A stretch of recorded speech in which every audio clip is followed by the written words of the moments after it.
നമസ്കാരം. റിപ്പോർട്ടർ ചാനലിലെ ചർച്ച കാണുകയാണ്.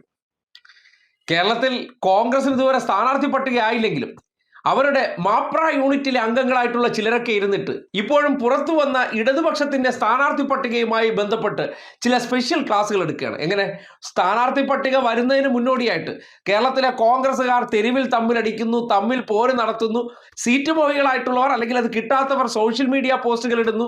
അങ്ങനെയുള്ള കോൺഗ്രസിൽ സ്ഥാനാർത്ഥി പട്ടികയ്ക്ക് മുന്നേ അടിനാശം വെള്ളപ്പൊക്കമായിട്ട് നിൽക്കുമ്പോൾ സ്ഥാനാർത്ഥി പ്രഖ്യാപനം പുറത്തു വന്നതിന് ശേഷം അതിൽ അസംതൃപ്തരായിട്ടുള്ള ചിലരുടെയൊക്കെ പ്രതികരണമെടുത്ത് ഉയർത്തിക്കാട്ടിക്കൊണ്ട് സ്പെഷ്യൽ ക്ലാസ് എടുക്കുകയാണ്. അതിന് ഈ ചർച്ചയിൽ ഇടതുപക്ഷ പാനലിസ്റ്റായിട്ട് പങ്കെടുത്ത അഡ്വക്കേറ്റ് KS അരുൺകുമാർ ചില മറുപടികൾ പറഞ്ഞപ്പോൾ വെടികൊണ്ട സ്മൃതീശനെ നമ്മളൊന്ന് കാണേണ്ടതാണ്, കണ്ണും തള്ളിയിരിക്കുന്നത്. അതോടൊപ്പം തന്നെ മറ്റൊരു സീറ്റ് മോഹിയായിട്ട് നടക്കുന്ന, പരസ്യമായിട്ട് സീറ്റ് കിട്ടിയില്ലെങ്കിൽ വരും ദിവസങ്ങളിൽ പ്രതികരിക്കാൻ സാധ്യതയുള്ള ഒരു മഹാൻ കൂടി ആ പ്രതികരണങ്ങൾ കേൾക്കുമ്പോൾ ഇരുന്നുള്ള ഒരു വിമ്മിട്ടവും ഒരു പരവേശവും ഒക്കെ ഒന്ന് നോക്കിയേ. ശ്രീരാജ് പി നായർ, ഞാൻ വായിക്കാം. ടി.കെ. ഗോവിന്ദൻ, വി. കുഞ്ഞികൃഷ്ണൻ എന്നിവരെ കോൺഗ്രസ് പിന്തുണയ്ക്കാൻ തീരുമാനിച്ചിരിക്കുന്നു എന്നുള്ളതാണ്. അതോടൊപ്പം സുരേഷ്, ഇപ്പോൾ സുരേഷ് കോൺഗ്രസിൽ ചേരാൻ തീരുമാനിച്ചിരിക്കുന്നു. ഈ ചർച്ചയ്ക്കിടയിൽ താങ്കൾ ഡൽഹിയിൽ നിന്നുള്ള ഒരു വിവരം ബഹുമാനപ്പെട്ട കോൺഗ്രസ് പ്രതിനിധിയെ ഓർമ്മിപ്പിക്കുകയുണ്ടായി. അത് ശ്രീ ടി.കെ. ഗോവിന്ദനെയും അതുപോലെ തന്നെ ശ്രീ കുഞ്ഞികൃഷ്ണനെയും സഹായിക്കാൻ, പിന്തുണയ്ക്കാൻ കോൺഗ്രസ് തീരുമാനിച്ചു എന്നതാണ്. എന്നാൽ KPCC പ്രസിഡന്റായി കണ്ണൂരിലെ കോൺഗ്രസ് പാർട്ടിയുടെ മുഖം എന്ന് അവർ തന്നെ വിശേഷിപ്പിക്കപ്പെടുന്ന ആ K. സുധാകരനെ കോൺഗ്രസ് പിന്തുണയ്ക്കുമോ സഹായിക്കുമോ എന്ന് ഒരു അറിയിപ്പും ഇതുവരെ ഡൽഹിയിൽ നിന്ന് വന്നിട്ടില്ല. അദ്ദേഹം നാളെ ഡൽഹിക്ക് വീണ്ടും ഫ്ലൈറ്റ് കയറുകയാണെന്നാണ് പറഞ്ഞത്. അദ്ദേഹം ഫേസ്ബുക്കിൽ പോസ്റ്റ് ചെയ്തതും അത് കണ്ടില്ല എന്നും താൻ അറിയാതെ പോസ്റ്റ് ചെയ്തു എന്നും തന്നെ വിളിച്ചു എന്നും വിളിച്ചില്ല എന്നൊക്കെ KPCC പ്രസിഡന്റും പ്രതിപക്ഷ നേതാവും തമ്മിലുള്ള സംവാദമൊക്കെ നമ്മൾ കണ്ടതാണ്. അപ്പൊ ഇപ്പൊ പുറത്തു വന്ന വാർത്ത എന്ന് പറഞ്ഞ് നിങ്ങൾ ഇങ്ങനെ പലതും പറഞ്ഞുകൊണ്ടിരിക്കുകയാണ്. ഒരു കാര്യം, പാർട്ടിക്ക് വലതുപക്ഷ വ്യതിയാനം വന്നു എന്നതാണ് ഇവിടെ നിരീക്ഷകരായിട്ട് പങ്കെടുക്കുന്ന മാധ്യമപ്രവർത്തകരും പറയുന്നത്. എന്നാൽ പാർട്ടിക്കല്ല വലതുപക്ഷ വ്യതിയാനം വരുന്നത്. ചില പ്രവർത്തകർക്ക്, ചില നേതാക്കന്മാർക്ക് ചില കാലഘട്ടങ്ങളിൽ പാർലമെന്ററി ജനാധിപത്യത്തോട് അമിതമായിട്ടുള്ള താല്പര്യം വരും. ജനങ്ങൾക്കിടയിൽ പ്രവർത്തിക്കുന്ന പാർട്ടി എന്ന രൂപത്തിൽ ജനങ്ങളെ സേവിക്കാൻ ഏതെങ്കിലും പാർലമെന്ററി സ്ഥാനം വേണമെന്ന് നിർബന്ധമില്ല. സംഘടനാപരമായിട്ടുള്ള ഉത്തരവാദിത്വത്തിൽ നിൽക്കുമ്പോഴും ജനകീയ പ്രശ്നങ്ങളിൽ ഇടപെടുകയും ജനങ്ങളുടെ ഇടയിൽ ഏറ്റവും അവർക്ക് വേണ്ടി ഹൃദയത്തോട് ചേർന്ന് അവരെ സംരക്ഷിക്കാൻ നമുക്ക് കഴിയും. ഇപ്പോ 75 വയസ്സായി പാർട്ടി ഒരു പ്രായം നിശ്ചയിക്കുന്നു, പോളിറ്റ് ബ്യൂറോ നിശ്ചയിക്കുന്നു. ഇന്ത്യയിൽ ആകമാനം 75 വയസ്സാകുമ്പോൾ പാർട്ടിയുടെ പ്രധാനപ്പെട്ട ഘടകങ്ങളിൽ നിന്ന് റിട്ടയർ ആകണം. അത് അംഗീകരിച്ച് വളരെ മാതൃകാപരമായി ഞാൻ ആ തീരുമാനം നടപ്പാക്കും എന്ന് പറഞ്ഞു പോയി. 3-4 വർഷം വീട്ടിലിരിക്കുന്നു. വീട്ടിലിരിക്കുകയല്ല, മറ്റു പല ചുമതലകളും ഏൽപ്പിക്കുന്നുണ്ട്, മറ്റു പല സംഘടനകളിലും പ്രവർത്തിക്കുന്നുണ്ട്. അതിനുശേഷം എനിക്ക് വീണ്ടും ജനപ്രതിനിധിയാകണം എന്നും പറഞ്ഞ് തിരിച്ചു വരുമ്പോ മറ്റു രാഷ്ട്രീയ പ്രസ്ഥാനങ്ങൾ കണ്ടോ ഏതെങ്കിലും ഒരു ഐഡിയോളജിയുടെ പുറത്താണോ പുറത്തുപോയത്? ഇപ്പൊ G. സുധാകരൻ ഇപ്പോൾ ഉന്നയിച്ചിരിക്കുന്ന ഏത് ഐഡിയോളജിയാണ്? അവിടെ ചില പ്രാദേശിക നേതാക്കന്മാർക്കെതിരെയും ലോക്കൽ MLA-ക്കെതിരെയും ആരോപിച്ചത് ഏതെങ്കിലും ഐഡിയോളജിക്കൽ ഇഷ്യൂ ആണോ? ഇപ്പൊ ഇവിടെ ഉന്നയിച്ചിരിക്കുന്നു പാർട്ടിയുടെ ശക്തി കേന്ദ്രമാണ് മലപ്പട്ടം. ഈ മലപ്പട്ടത്തിന്റെ ഗ്രാമപഞ്ചായത്ത് പ്രസിഡന്റ് ആയിരുന്നു ടി.കെ. ഗോവിന്ദന്റെ ഭാര്യ. ആ മലപ്പട്ടം ഉൾക്കൊള്ളുന്ന ഇരിക്കൂർ ബ്ലോക്ക് പഞ്ചായത്തിന്റെ പ്രസിഡന്റ് ആണ് ഈ ടി.കെ. ഗോവിന്ദന്റെ ഭാര്യ. അപ്പോ ഭാര്യ ആയതിനു ശേഷമോ ഭാര്യ ആകുന്നതിന് മുമ്പോ വിവാഹത്തിന് മുമ്പോ പൊതുപ്രവർത്തന രംഗത്ത് സജീവമായിട്ടുള്ള വനിതകളുണ്ട്. അവർ ഒരു വിവാഹം കഴിച്ചു, ഒരു നേതാവിന് വിവാഹം കഴിച്ചു, അതുകൊണ്ട് ഇനി ജനപ്രതിനിധിയാകാൻ പാടില്ല, പൊതുസ്ഥലത്തേക്ക് പൊതു മേഖലകളിലേക്ക് വരാൻ പാടില്ല എന്ന് പറയാൻ കഴിയോ? ഇപ്പൊ MP ഗോവിന്ദൻ മാസ്റ്റർ വിവാഹം കഴിക്കുമ്പോ ശ്യാമല ടീച്ചർ DYFIയുടെ ജില്ലാ കമ്മിറ്റി അംഗ. ഇപ്പോഴല്ല, വർഷങ്ങൾക്ക് മുമ്പ് 1980-കളിൽ അന്ന് DYFIയുടെ രൂപീകരണ കാലഘട്ടത്തിന് ശേഷം ഏറ്റവും ഉജ്ജ്വലമായിട്ടുള്ള പൊരുതുന്ന യുവജന പ്രസ്ഥാനമായിട്ട് മുന്നേറുമ്പോ കണ്ണൂർ പോലുള്ള ജില്ലയുടെ ജില്ലാ കമ്മിറ്റി അംഗമായിട്ടുള്ള ഒരു വനിത, ആ വനിത ഒരു നേതാവിന് വിവാഹം കഴിച്ചു.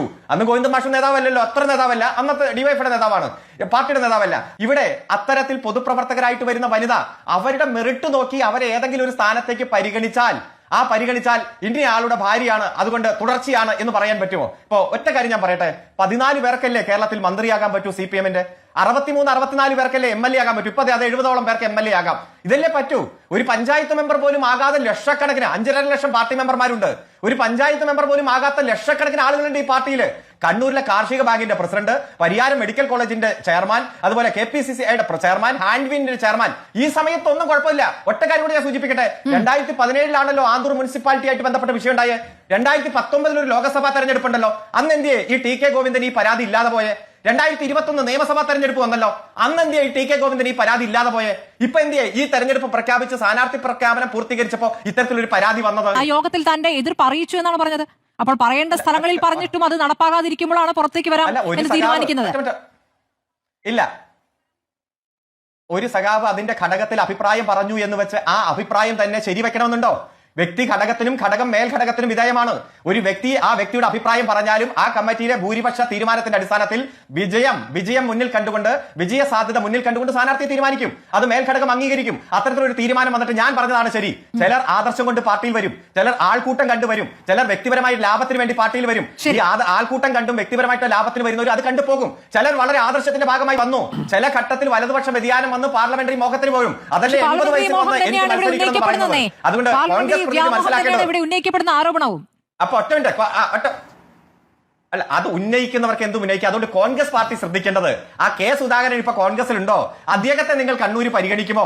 അതുപോലെ ഇന്നലെ രാവിലെ വരെ കോൺഗ്രസ് ആയിട്ട് ഇന്ന് കുന്നത്തനാട് മണ്ഡലത്തിലെ NDA സ്ഥാനാർത്ഥിയായിട്ട് വന്നവരുൾപ്പെടെ നിരവധി ആളുകൾ അങ്ങോട്ടും ഇങ്ങോട്ടും ചാടുന്നുണ്ട്.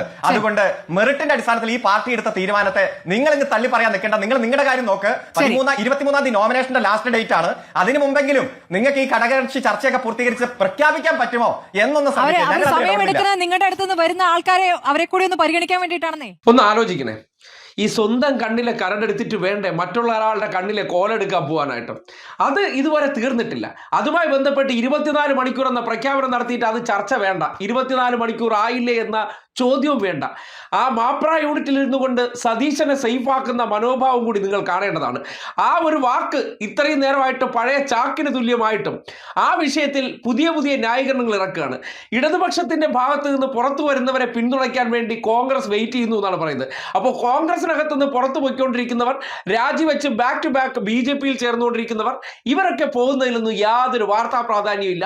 ഇതോ കണ്ണൂരിലെ ജില്ലാ കമ്മിറ്റി അംഗം, ജില്ലാ സെക്രട്ടേറിയറ്റ് അംഗം G. സുധാകരൻ ഇതിനെയൊക്കെ സംഭവബഹുലമായി അവതരിപ്പിക്കുക എന്ന് സതീശൻ നമ്മുടെ മുന്നിൽ ചില വിഷയങ്ങളൊക്കെ ആധികാരികമായി ഇങ്ങനെ ഉറച്ച ശബ്ദത്തിൽ പറയില്ലേ? ഇതുപോലെ ഇരുന്ന് മാപ്ര യൂണിറ്റുകാരൻ ഡയലോഗ് അടിക്കുന്നതിനപ്പുറം ഇവിടെ പ്രചരണം ആരംഭിച്ച വിഷയവുമായി ബന്ധപ്പെട്ടാണ് ഇപ്പോഴും സ്ഥാനാർത്ഥി പട്ടികയായിട്ടില്ല. ഈ മാസം 23-ാം തീയതി നോമിനേഷൻ തീയതി കഴിഞ്ഞാലും അടി ഒതുങ്ങാത്ത അവസ്ഥ എത്തിയിട്ടും എങ്ങനെ ന്യായീകരിക്കാൻ കഴിയുന്നു ചോദിക്കരുത്. ഇതൊക്കെയാണ് കോൺഗ്രസ്സുകാരെ പോലെ തന്നെയാണ് ഇവരുടെ മാപ്ര യൂണിറ്റിലെ അവതാരങ്ങളുടെയും തൊലിക്കട്ടി എന്ന് പറയുന്നത്. ഇതെല്ലാം നാട്ടുകാർ കണ്ടുകൊണ്ടിരിപ്പുണ്ട്. നാട്ടുകാർ കണ്ടുകൊണ്ടിരിക്കുമ്പോഴും സ്ഥാനാർത്ഥി പട്ടിക പുറത്തു വന്നതിന് ശേഷം അതിലെ അഭിപ്രായ ഭിന്നത, അതും ഒറ്റപ്പെട്ട ശബ്ദങ്ങൾ പുറത്തേക്ക് വരുമ്പോൾ അതിനെ ഉയർത്തിക്കാട്ടിക്കൊണ്ട് സ്ഥാനാർത്ഥികളെ മുഴുവൻ പ്രഖ്യാപിച്ച അതെല്ലാം ആ ചർച്ചയാകാതെ, അല്ലെങ്കിൽ അവരുടെ പ്രചരണങ്ങൾ ചർച്ചയാക്കാതെ ഇടതുപക്ഷത്തെ കേന്ദ്രീകരിച്ച് വാർത്ത കൊടുക്കാനുള്ള വ്യഗ്രത കൂടി കാണണം. അതിനുള്ള മറുപടിയാണ് അരുൺകുമാർ പറഞ്ഞു വെച്ചത്. സ്വന്തം പാർട്ടിയിലുള്ളവർക്ക് അവിടെ കരഞ്ഞിട്ട് സീറ്റില്ല. അപ്പോഴാണ് ഇടതുപക്ഷത്തു നിന്ന് വരുന്നവർക്ക് സീറ്റ് കൊടുത്ത് കോൺഗ്രസ് അവരെ സംതൃപ്തിപ്പെടുത്താൻ പോകുന്നത്. സ്വന്തം പാർട്ടിയിൽ പ്രവർത്തിക്കുന്നവർ, അതിൽ പ്രവർത്തിച്ച് ഇത്രയും കാലം പണിയെടുത്തവർക്ക് സീറ്റ് കൊടുക്കാതെ എതിർപക്ഷത്തു നിന്ന് ചാടി വരണവരെ പിന്തുണയ്ക്കാൻ നിൽക്കുന്ന കോൺഗ്രസ്സുകാർ ആർക്കാണ് പരിഗണന കൊടുക്കുന്നു എന്ന ചോദ്യങ്ങളൊന്നും മുന്നോട്ട് വയ്ക്കാതെ ആ ഒരു സന്ദർഭത്തിൽ വരുന്നതിൽ വലിയ സന്തോഷം പ്രകടിപ്പിക്കുകയാണ്. ഏത് സംഘടനയിലായിരുന്നാലും അധികാരം കിട്ടാത്തതിന്റെ പുറത്തു പോകുന്നവർ അവർ പോകേണ്ടവർ തന്നെയാണ്. കാര്യം ഞങ്ങളാണ് ഏറ്റവും മികച്ചവർ എന്നല്ല. ഈ 64 പേർക്ക്, അതിൽ പറയുന്ന പോലെ 63 പേർക്ക് മാത്രം, അല്ലെങ്കിൽ 70 പേർക്ക് മാത്രമാണ് ഇടതുപക്ഷത്തിന്റെ ഭാഗത്ത് നിന്ന് ഒരു സ്ഥാനാർത്ഥി പട്ടം കിട്ടാനുള്ളത്. അപ്പോൾ സകലമാന പേരും അതിന് യോഗ്യരായിട്ടുള്ളവർ തന്നെയാണ്. അവരെ എല്ലാം പരിഗണിക്കാൻ പറ്റൂ. അതിൽ ചില ഘടകങ്ങൾ പരിശോധിക്കുമ്പോൾ ആ പരിഗണിച്ച വ്യക്തിയെ മറ്റ് കാരണങ്ങൾ കൊണ്ടുവന്ന് കൂട്ടിക്കെട്ടി അവരുടെ അവസരത്തെ റദ്ദാക്കാനുള്ള പരിശ്രമത്തിലാണ് ഈ രീതിയിലുള്ള മറുപടി പറയുമ്പോൾ അതിനൊക്കെ കൃത്യമായിട്ട് മറുപടി പറയാൻ പറ്റാതെ ഊളത്തര ഡയലോഗുകൾ അടിച്ച് ന്യായീകരിക്കുന്നത്. അതിന് അരുൺകുമാർ പറഞ്ഞു വെച്ച ഈ മറുപടി തന്നെ കൃത്യമാണെന്ന് പറയേണ്ടി വരികയാണ്.